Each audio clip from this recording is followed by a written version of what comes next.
Thrissur Puthukkad KSRTC ബസ്സിൽ ബൈക്കിടിച്ചുണ്ടായ അപകടത്തിൽ ഗുരുതരമായി പരിക്കേറ്റ് ചികിത്സയിലായിരുന്ന ബൈക്ക് യാത്രികനും മരിച്ചിരിക്കുന്നു. വരന്തരപ്പള്ളി പള്ളിക്കുന്ന് സ്വദേശി 18 വയസ്സുള്ള അലനാണ് മരിച്ചത്.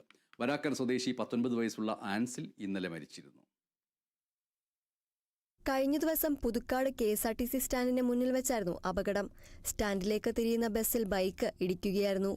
ചാലക്കുടിയിൽ നിന്ന് മുളങ്ങുന്നത്തുകാവിലേക്ക് പോയിരുന്ന ബസ് സ്റ്റാൻഡിലേക്ക് പ്രവേശിക്കുന്നതിനിടെ ആമ്പല്ലൂരിൽ നിന്ന് വന്ന ബൈക്ക് ഇടിക്കുകയായിരുന്നു. റോട്ടിലേക്ക് തെറിച്ചു വീണ രണ്ടുപേരെയും നാട്ടുകാർ ആശുപത്രിയിലെത്തിച്ചെങ്കിലും അൻസലിന്റെ ജീവൻ രക്ഷിക്കാനായില്ല. തൃശൂരിലെ സ്വകാര്യ ആശുപത്രിയിൽ തീവ്രപരിചരണ വിഭാഗത്തിലായിരുന്ന സഹയാത്രികൻ അലൻ രാത്രിയോടെയാണ് മരണപ്പെട്ടത്. ദേശീയപാതയിലൂടെ വരുന്ന ബസ്സുകൾ സ്റ്റാൻഡിലേക്ക് കടക്കുന്നതിനും തിരിച്ചിറങ്ങുന്നതിനുമിടെ സമാന രീതിയിൽ ഇവിടെ നിരവധി അപകടങ്ങളാണ് ഉണ്ടായിട്ടുള്ളത്. ദേശീയപാതയിലെ പുതുക്കാട് സിഗ്നലിൽ നിന്നും ആമ്പല്ലൂർ ജംഗ്ഷനിൽ നിന്നും വേഗതയിൽ വരുന്ന വാഹനങ്ങളാണ് ഇവിടെ അപകടത്തിൽപ്പെടുന്നതിൽ ഭൂരിഭാഗവും. തൃശൂർ സെന്റ് തോമസ് കോളേജിലെ ബിരുദ വിദ്യാർത്ഥിയാണ് അൻസിൽ. വരാന്തപ്പള്ളി CJM അസംഷൻ സ്കൂളിൽ +2 വിദ്യാർത്ഥിയാണ് അലൻ.